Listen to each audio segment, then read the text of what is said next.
সকলকে জানাই শুভ শারদীয়ার প্রীতি শুভেচ্ছা এবং আন্তরিক অভিনন্দন। আজ মহা অষ্টমী আর কিছুক্ষণের মধ্যে আমাদের আরম্ভ হতে চলেছে।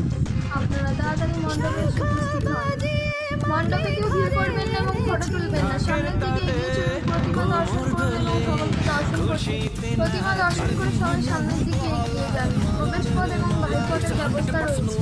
আমাদের মণ্ডপের সামনে প্রসাদ বিতরণ করা হচ্ছে। সকলেই প্রসাদ গ্রহণ করুন এবং দর্শনের ব্যবস্থা রয়েছে ওখানে পাতলা খেতে। কাল মহানবমী সকাল 10 ঘটিকায় অঙ্কন প্রতিযোগিতার